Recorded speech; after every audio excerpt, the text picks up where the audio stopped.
Esta é a cobra real, uma serpente grande e extremamente venenosa. Ela tem tanto veneno que seria suficiente para matar uma manada inteira de elefantes. Esta é a mamba negra, segunda mais longa após a cobra real, agressiva, venenosa e a serpente mais perigosa da África.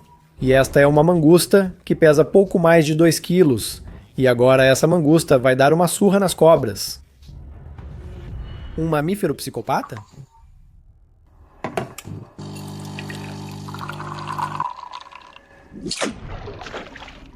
Te lembro discretamente para fazer algo aqui embaixo do vídeo. Bom, você já me entende. Vamos começar então pela cobra real, porque é uma serpente que sabe causar impressão. Em caso de perigo, ela é capaz de se levantar, erguendo até 1/3 do seu corpo acima do chão e olhar diretamente nos olhos de um adulto. Nessa posição, a cobra segue atacando e sua altura a deixa mais perigosa. Ser mordido por algo pequeno é bem diferente de ser atacado por uma serpente de até 5,4 metros. Esse é o recorde máximo entre todas as cobras venenosas. A boa notícia é que seu veneno não é o mais potente, mas o problema é a quantidade. Uma mordida da cobra libera até 0,6 ml de neurotoxina, suficiente para matar 20 pessoas. O veneno atinge os centros respiratórios do cérebro, causando parada respiratória e insuficiência cardíaca. No geral, não é de se estranhar que na natureza não existam muitos animais dispostos a atacar a cobra real. Atacar e sobreviver. Depois desse ataque, só existem alguns poucos corajosos, e entre eles está a protagonista do nosso vídeo de hoje. A mangusta. Você já viu uma mangusta? São cerca de 20 espécies, nem todas iguais, mas todas têm algo em comum. Corpo alongado, orelhas curtas, semelhantes às das doninhas. Algumas mangustas atacam e comem cobras venenosas. Porém, seu parentesco com as doninhas é ilusório. Entre os mamíferos carnívoros, há 2 grandes grupos: cães e felinos. As doninhas estão mais próximas dos cães, mas as mangostas, apesar da semelhança, pertencem ao grupo dos felinos. Esses animais vivem em colônias, onde cada um depende dos outros do grupo. Lembre-se dessa ideia. Voltaremos a ela mais adiante. Eles são encontrados principalmente na África, sul da Ásia e sul da Europa. O principal é entender que a mangusta é um animal pequeno. Ao enfrentar uma cobra, parece que ela é venenosa, mas a vantagem é que a mangusta aparenta ser inofensiva. Ela fareja a cobra, tímida, mas curiosa. A cobra responde de outra forma. Se enrola, começa a sibilar alto e, se for uma najá, abre seu capuz, deixando claro que é melhor recuar. Em seguida, ocorre o primeiro ataque, e quase sempre é a cobra quem o faz. Ela tenta afastar o inimigo e, se possível, crava as presas. Mas será que a mangusta está pronta? Ela arrepia os pelos, a pelagem fica visualmente maior, e mesmo se disse em um tom de Zebical Paunazi, mesmo assim, até agora parece que o animal hesita. Ela avança, mas imediatamente recua. Assim, repetidas vezes. Na verdade, não é indecisão, mas uma tática planejada. A mangusta obriga a cobra a atacar, provocando-a, sem permitir que ela relaxe. Assim, inicia um jogo mortal, onde ninguém pode se distrair nem por um segundo, desviar o olhar por um momento, e tudo termina. O essencial para a mangusta é exaurir a cobra. Desvia os golpes, salta para o lado, faz fintas, mas não dá a mordida decisiva. Cada movimento parece uma acrobacia, e às vezes isso dura 1 hora inteira. O segredo da mangusta é não se apressar e ficar sempre avaliando quanto tempo a cobra quer lutar. Só quando a fúria dela diminui, quando seus movimentos ficam mais lentos e imprecisos, o pequeno animal age com mais firmeza. Morde a cobra, força um novo ataque e faz ela gastar energia. Essa é a fase mais crucial da luta. Se a mangusta errar aqui e levar muitas mordidas, não conseguirá continuar lutando. Mas se ela aguentar e esperar até que a cobra fique completamente cansada, então terá a chance de dar uma mordida mortal. E toda essa tensão leva a Nimpo um momento decisivo, o golpe final. Para a mangusta, é essencial não atacar ou morder sem direção. Se ela fizesse isso, a cobra teria 1 milhão de oportunidades de cravar suas presas e terminar a luta a seu favor. A mangusta parece ter um mapa preciso do corpo da serpente. Ela espera, calcula e ataca só quando o ponto mais fraco é exposto. A cabeça. É ali que ela investe. Com um movimento rápido, e com a precisão de um cirurgião, sua mordida poderosa atinge diretamente o crânio, destrói os ossos e danifica o cérebro. Às vezes, a cobra morre na hora, mas se não, o mangusto mantém a presa e a golpeia no chão até acabar. Os cientistas já observaram e documentaram cenas semelhantes. Já em 1944, o naturalista britânico Edward Pritchard descreveu a luta de um mangusto com uma cobra real. Os reflexos rápidos e os ataques precisos do animal não deram nenhuma chance à serpente. Tudo acabou como centenas de outros combates semelhantes. Alguns especialistas dizem que mangustos derrotam serpentes venenosas em 75 a 80% dos casos. É difícil imaginar quem e como calculou esses números na natureza. Mesmo sem estatísticas, é claro que essa estratégia funciona. O mangusto não dá nenhuma chance para a pua-cobra. Sim, às vezes, a serpente consegue dar uma ou duas mordidas. Mas mesmo assim, o mangusto sairá vitorioso do combate porque está bem protegido. Lembra do instante antes da luta, quando o pelo do mangusto ficou eriçado? Não é só para aumentar seu tamanho visualmente, mas essa proteção realmente funciona. O pelo áspero amortece golpes das presas da cobra e frequentemente impede que penetrem fundo na pele. Mesmo se a mordida acertar, o veneno pode não ser suficiente para causar dano mortal.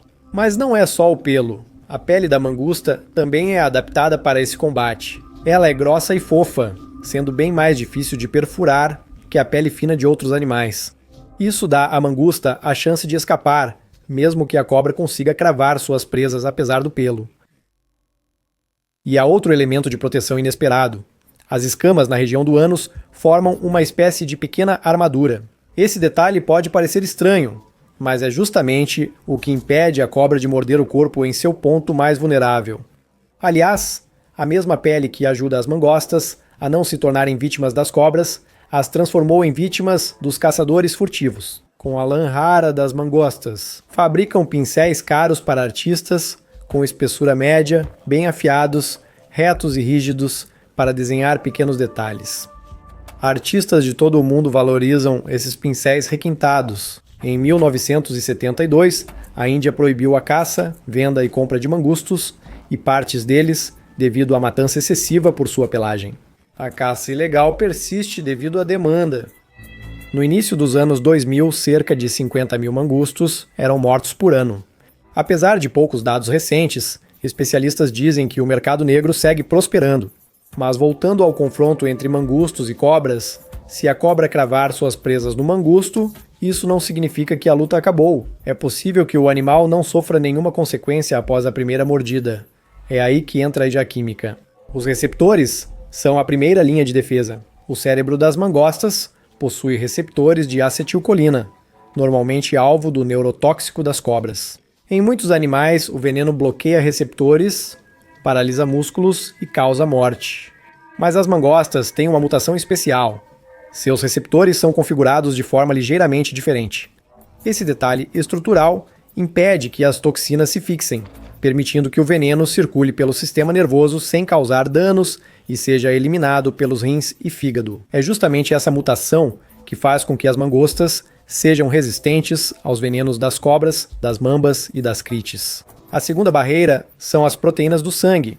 A mangosta produz uma glicoproteína que se liga ao veneno e o neutraliza. Por isso, uma dose moderada de veneno não causa grandes danos ao animal. Esses mecanismos foram detalhados no século XX.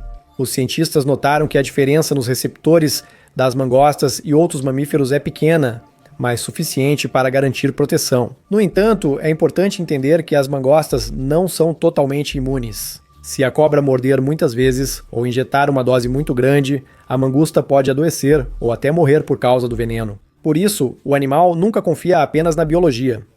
Seus principais aliados continuam sendo a agilidade e a velocidade. Aliás, tem outro detalhe importante: a resistência varia.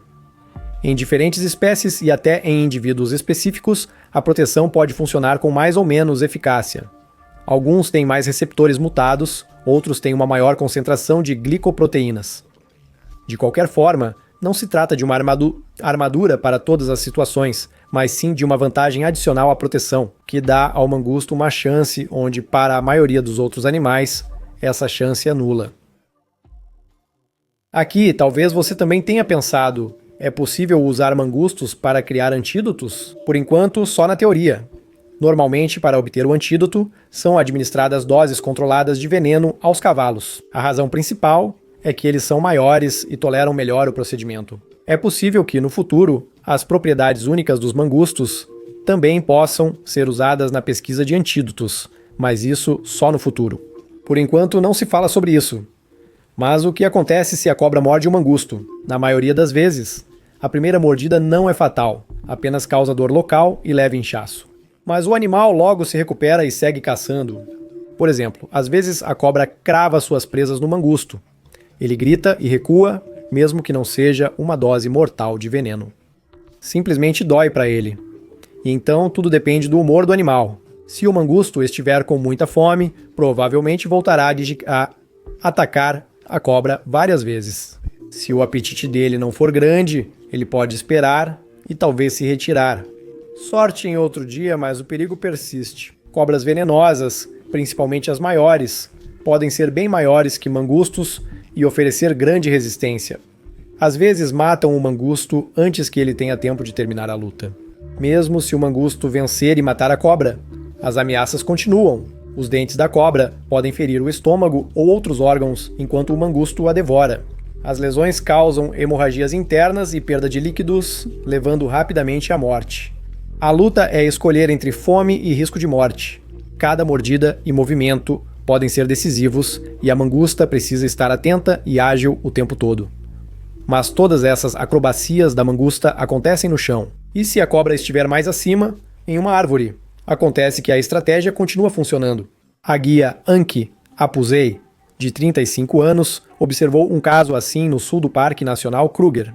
Era um dia fresco, garoava levemente e a jovem circulava pela estrada de circunvalação. De repente, os gritos alarmantes dos estorninhos chamaram sua atenção, sinal da presença de uma cobra.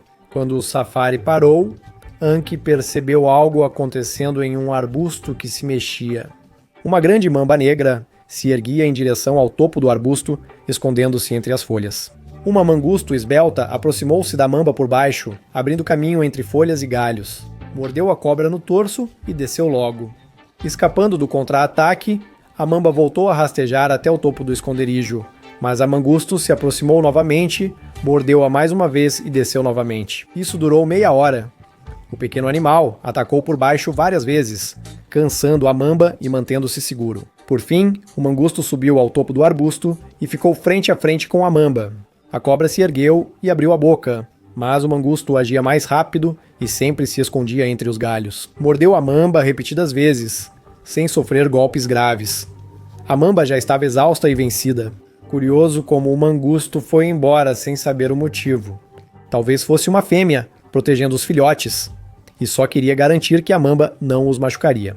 Mas o importante é que o bichinho enfrentou a cobra venenosa na árvore com a mesma facilidade que no chão. Sua estratégia é universal. A pergunta é, de onde ele veio? A relação entre mangustos e cobras exemplifica uma fascinante adaptação evolutiva. Ao longo do tempo, os mangustos desenvolveram características físicas e estratégias comportamentais complexas para enfrentar ameaças. A evolução pelo armamento fez deles um dos poucos animais capazes de enfrentar alguns dos répteis mais perigosos do planeta. A resistência ao veneno também foi desenvolvida ao longo de muitas gerações através da seleção natural. Mangustos, com certa resistência a toxinas, sobreviviam a encontros com cobras venenosas e passavam essa característica aos descendentes. Com o tempo, isso fortaleceu a defesa biológica, a estratégia de ataque e a agilidade observadas atualmente. Lembra que eu falei que mangustos vivem em colônias? Isso também é importante, pois eles transmitem seus conhecimentos sobre cobras para as próximas gerações. Mangustos adultos ensinam seus filhotes por etapas. Primeiro, os filhotes conhecem cobras mortas ou doentes, que não oferecem risco, e depois passam gradualmente para presas vivas. Uma abordagem metódica é essencial, pois ajuda a desenvolver habilidades e confiança, o que pode salvar vidas no futuro. Por isso, quando os adultos atacam em grupo uma cascavel, os filhotes não ficam de fora, permanecem próximos e atentos a todos os movimentos deles.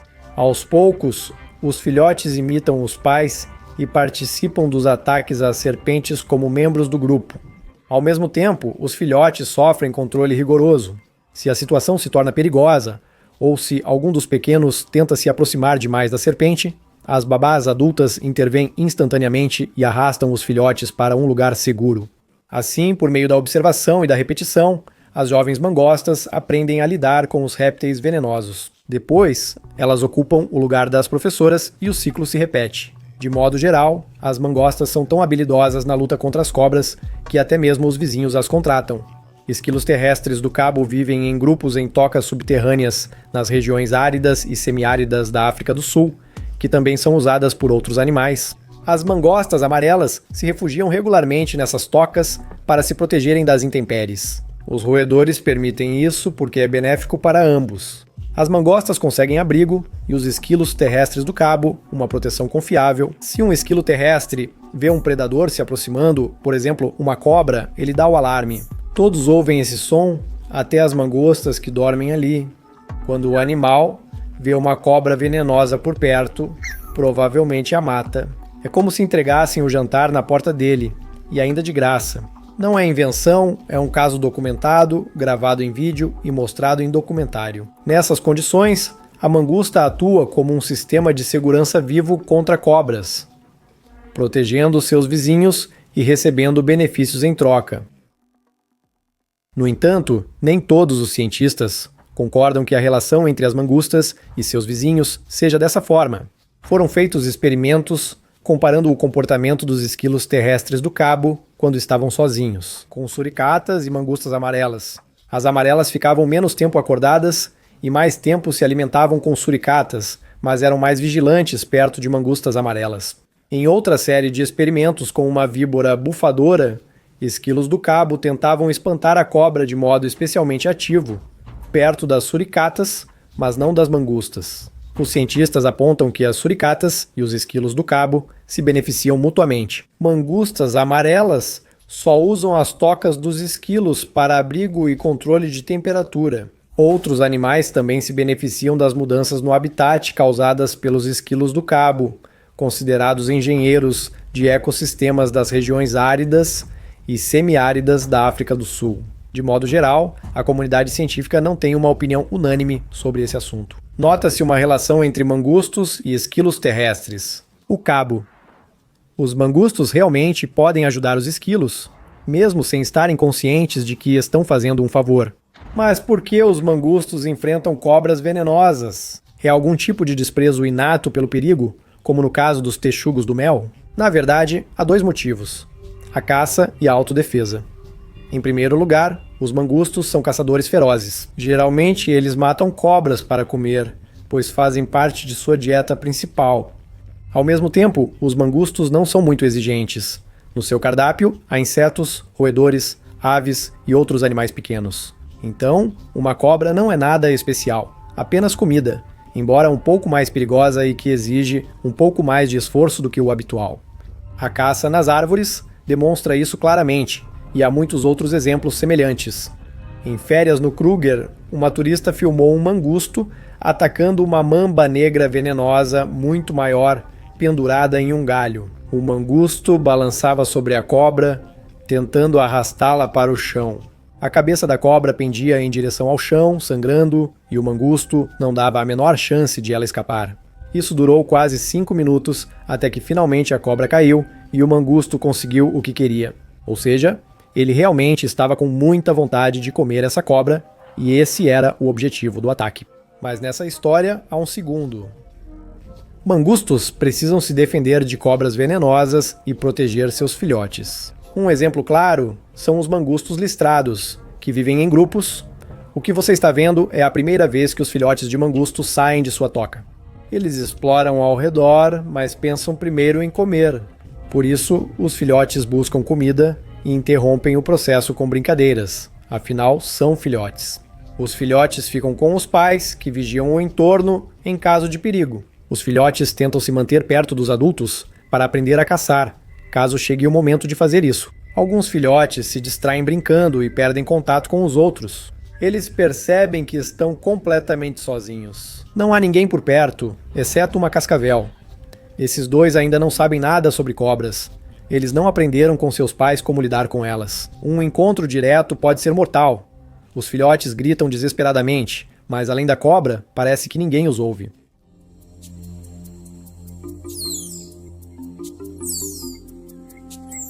Para se salvar, precisam correr e apenas fugir da cobra. Os adultos já notaram o sumiço e buscam os filhotes, mudando drasticamente a situação para a cobra, de caçadora a presa. Embora os mangustos provavelmente a comam depois, seu objetivo inicial era proteger a si mesmos e seus filhotes. E a serpente simplesmente estava no lugar errado, na hora errada. No entanto, ela não é a única. Esta piton escolheu um prato inadequado para o almoço. No início, a serpente tentou estrangular um mangusto, mas não sabia com que animal lidava. Vocês estão vendo as listras nas costas? Elas indicam que se trata de mangustos listrados, mamíferos muito sociáveis que vivem nos países africanos ao sul do Saara.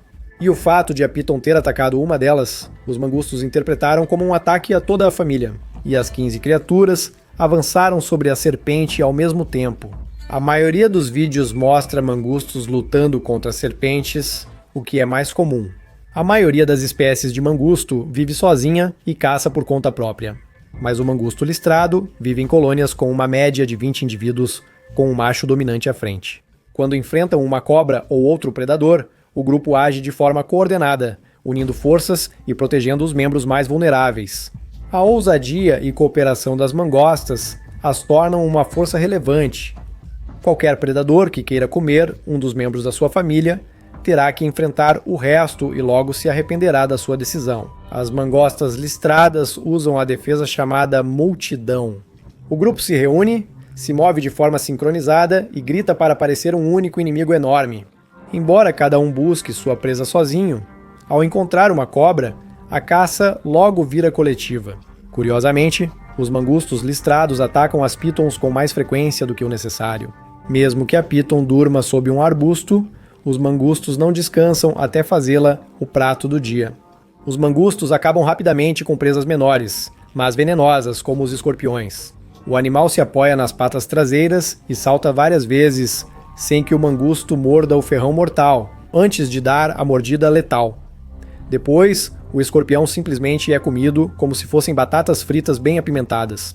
Agora quero mostrar uma cena de caçada diferente, que lembra uma brincadeira de cabo de guerra. A mangusta agarra o lagarto e não solta, enquanto ele resiste ao máximo. Nenhum dos dois quer desistir. A luta segue na estrada. Em certo momento, o animal muda de tática e mira nos olhos, não no corpo. Com um movimento preciso, arranca o olho do lagarto, que agora mal tem chances. Ao perder parte da visão, ele se desorienta e o mangusto leva a presa facilmente para o outro lado da estrada. É incrível que esses animais usem técnicas distintas para cada inimigo. Com cobras, o mangusto evita atacar os olhos por ser muito perigoso. As presas venenosas podem ficar na frente do focinho.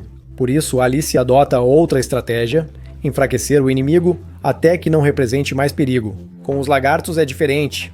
Eles não mordem com veneno, mas podem fugir. Por isso, a maneira mais rápida e segura de detê-los é cegá-los, ao menos parcialmente. Mas acontece que os mangustos não lutam apenas contra lagartos, escorpiões e cobras, mas também há guerra dentro do próprio mundo deles. Cientistas afirmam que a sociedade dos mangustos listrados é baseada em conflitos constantes. Eles podem expulsar parentes, matar filhotes e até praticar canibalismo, tudo na mesma família. E quanto aos encontros com os vizinhos? As guerras chegam a ocorrer 4 vezes por mês. O espetáculo é impressionante. 2 grupos se alinham frente a frente como informação de combate. Depois, os mangustos se juntam, se contorcem e guincham tão alto que é impossível confundir com outro som. Na maioria das vezes, os machos ficam na linha de frente. O número de machos determina quem venceria a luta. Por isso, não surpreende que jovens machos recebam mais cuidados e raramente sejam expulsos. Eles são criados com muito cuidado, pois são importantes para as próximas lutas. No entanto, essa agressividade constante tem um efeito colateral inesperado. Pesquisas indicam que filhotes ficam mais protegidos quando aumenta o risco de conflito com vizinhos. Os adultos ficam especialmente vigilantes, procuram por seus rivais e, ao mesmo tempo, detectam outros predadores. Assim, as crias têm mais chance de sobreviver, gerando um paradoxo. As guerras que exaurem os adultos tornam a vida das crias mais segura. Você me deve um like? Até logo!